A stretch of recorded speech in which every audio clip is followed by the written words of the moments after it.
बिस्मिल्लाहिर्रहमानिर्रहीम, अस्सलाम वालेकुम। जो ही ये जजेस वाला मामला सामने आया था तो उसके बाद जो हमने वीडियो अपलोड की थी आप वो देख सकते हैं। रात गए उस वीडियो में हमने आपसे अर्ज़ कर दिया था कि ये मामला यहाँ नहीं रुकने वाला, ये एक ज़लज़ला है, एक भूचाल है, इसको कंट्रोल नहीं किया जा सकता।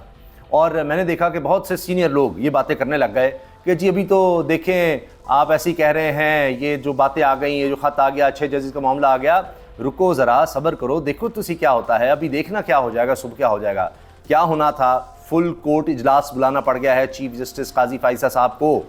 और ये भी आगाज़ है।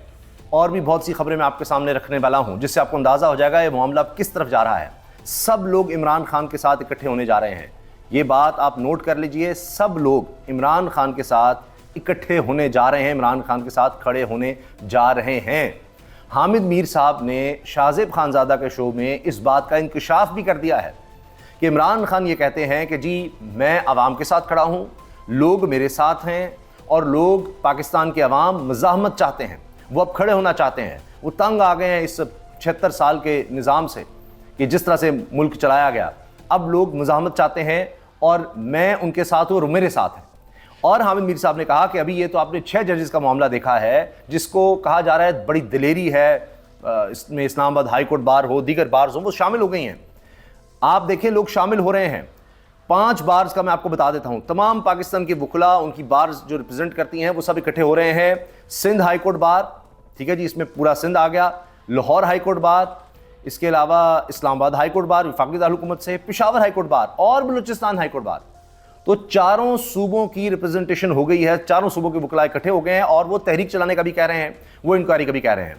अब इसके साथ ये बात की जा रही है कि तमाम केसेस जो इमरान खान के खिलाफ सुनाए गए, जिनके फैसले सुनाए गए, वो सब मशकूक हो गए हैं और इस खत से वो साबित हो जाता है कि दबाव में फैसले लिए गए थे। ये तहरीक इंसाफ का कहना है। हामिद मीर साहब कह रहे हैं कि अभी तो आप देखेंगे दीगर जगहों से भी आवाज़ें उठेंगी, ये सिर्फ ये 6 जजेस नहीं हैं जो कह रही हैं मुदाखलत की गई, दबाव डाला गया और सब कुछ किया गया, हरासा किया गया, ये सब किया गया। और लोग कह रहे हैं कि जब जजेस का ये हाल है, आला अदालत के जजों का ये हाल है, उनके ख़ानदानों का ये हाल है, तो आम आवाम का, आम आदमी का आप सोचें क्या हाल होगा। तो जो मैं बात अर्ज़ कर रहा हूँ कि हामिद मीर साहब ने जो की है कि जी लोग शामिल होंगे अभी और सब होंगे, और इसमें तो मुस्लिम लीग नून के लोग भी आ रहे हैं और आप देख रहे हैं और आएंगे भी, उनकी भी आवाज़ें उठ रही हैं। उनमें ख्वाजा साद रफ़ीक का आप सुन लीजिए। ख्वाजा साद रफ़ीक साहब ने काबीना का हिस्सा बनने से इनकार कर दिया है। एक दफ़ा फिर नईम अशरफ भट्ट साहब ने यारवाई के लिए खबर दी है कि ख्वाजा साद रफ़ीक सीनियर मुस्लिम लीग नून के रहनुमा, साबिक वफाकी वज़ीर, उनको ये ऑफ़र की गई कि जी आप मुशीर सियासी अमूर बन जाएँ शहबाज शरीफ के, मुशीर रेलवे का भी कहा शुरू में, उन्होंने इनकार कर दिया है। वो मौजूदा सेटअप का हिस्सा ही नहीं बनना चाहते। और ये जो सारा कुछ हो रहा है, ये जो डील बाजी है या जिस तरह से हुकूमत साजी है, इसका वो हिस्सा नहीं बनना चाहते। ना सिर्फ ये बल्कि और भी मुस्लिम लीग नून के सीनियर रहनुमा जो हैं वो इस सारे सिस्टम से बेजार हैं, इस सारी डील से बेजार हैं, और ये जो हुकूमत साजी या पार्टी ने जो फैसले किए हैं, पार्टी पॉलिसी, वो इसके सख्त खिलाफ हैं। नाम आप देख ही रहे हैं, सामने आते चले जा रहे हैं, मोहम्मद ज़ुबैर की सूरत में आ रहे हैं और भी बहुत से लोग आते चले जा रहे हैं। शाहिद खान अब्बासी और मिफ्ता इस्माइल साहब का तो अब पुराना मामला है। मियाँ जवेद लतीफ़ जो बातें कर रहे हैं, ख्वाजा आसिफ जो बातें कर रहे हैं, वो भी आपके सामने ही हैं। और आप देखिए पुराने इत्तेहादी और पीडीएम की सरबराही करने वाले, पीडीएम 1 के बाद अभी पीडीएम 2 है ना जी, तो मौलाना फजलुर रहमान साहब ने भी अगले महीने से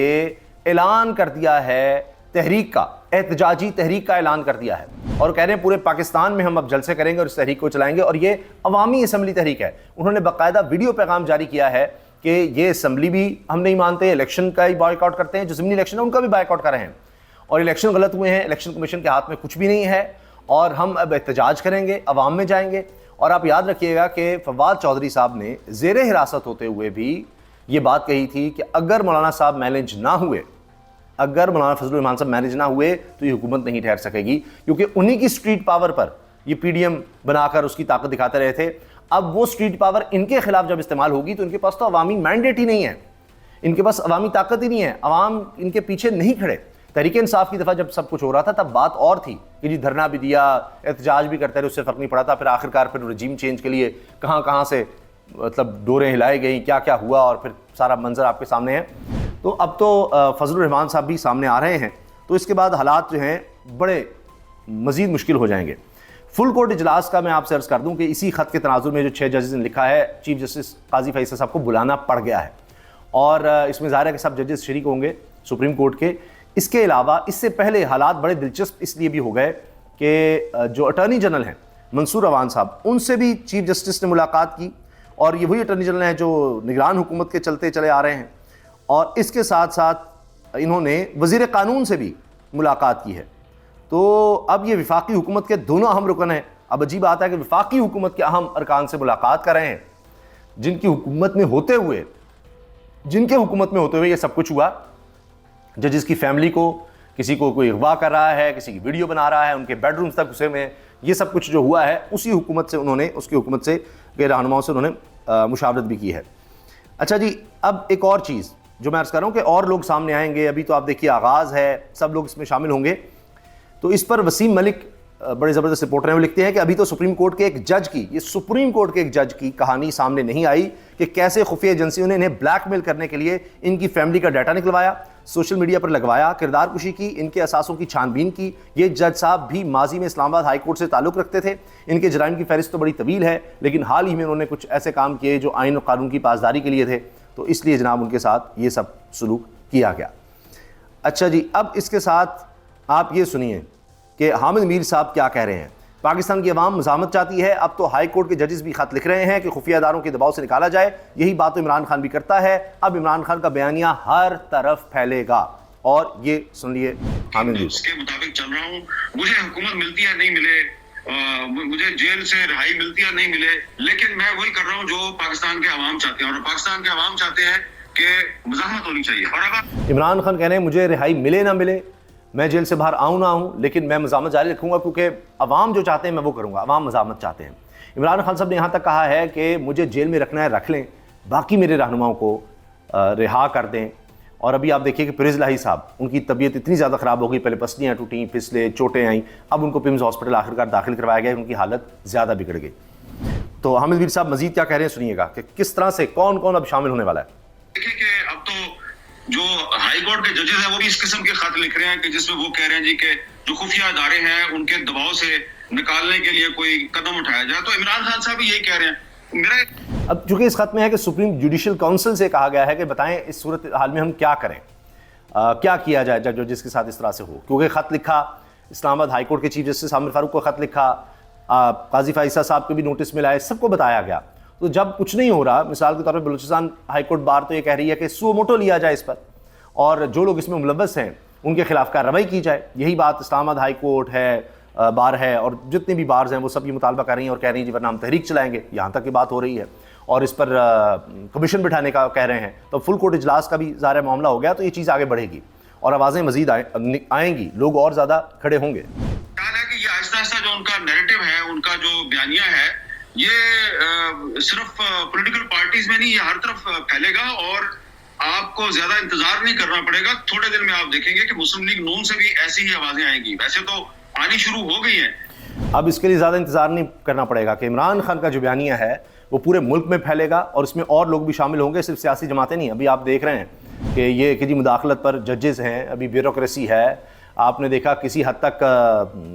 جو پریزائڈنگ آفیسر تھے الیکشن کمیشن میں، وہ بھی آپ نے دیکھا الیکشن کمیشن سے بھی آپ نے دیکھا استعفے سنے آپ نے، اور ابھی آپ دیکھیے گا کہ ہو سکتا ہے آنے والے دنوں میں الیکشن کمیشن کی طرف سے بھی ان کے بھی کچھ افسران کی طرف سے، یا کم از کم جس طرح پریزائڈنگ آفیسر ہیں، کل کو وہ اس طرح کی کہانیاں بتائیں گے، اور اس کو کس طرح سے مینیج کیا گیا، کیا کیا ہوا، کس طرح سے یہ الیکشن چوری ہوئے۔ اور ابھی تو آپ نے دیکھا کہ جو لوگ ہارنے والے ہیں، جن میں یعنی آپ یہ دیکھیں کہ تحریک انصاف سے جو لوگ ہارے، نون لیگ والے بھی ہارے تھے لیکن ان کو زبردستی جتوایا گیا، تو اس میں لبیک کے لوگ، آپ اسی طرح جماعت اسلامی کے دیکھ لیں، آپ جے یو آئی کے لوگوں کو دیکھ لیں، آپ جی ڈی اے کے لوگوں کو دیکھ لیں، آپ جناب آزاد حیثیت میں لڑنے والوں کو، مصطفیٰ نواز کھوکھر جیسے لوگوں کو دیکھ لیں، جمران ناصر کو دیکھ لیں، وہ سب کہتے ہیں فارم 45 جو ہیں اس کے مطابق تحریک انصاف جیتی ہے، وہ سب لے کر آ رہے ہیں۔ یہ تو وہاں کی گواہیاں ہیں، لیکن اب جو مزاحمت والا معاملہ ہے اس سے لوگ جڑ رہے ہیں،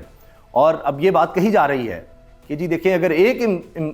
ڈٹ جائے انسان، ایک انسان ڈٹ جائے، ایک عمران خان ڈٹ گیا، تو اس کے ارد گرد اب دیکھیے لوگ اکٹھے ہو رہے ہیں، قوم پوری اکٹھی ہو رہی ہے۔ اب یہ باتیں کی جا رہی ہیں، اور اس کے لیے زیادہ انتظار بھی نہیں کرنا پڑے گا، حامد میر صاحب کہہ رہے ہیں۔ تو یہ جو لاوا پک رہا تھا وہ پھٹ گیا ہے۔ اللہ حافظ۔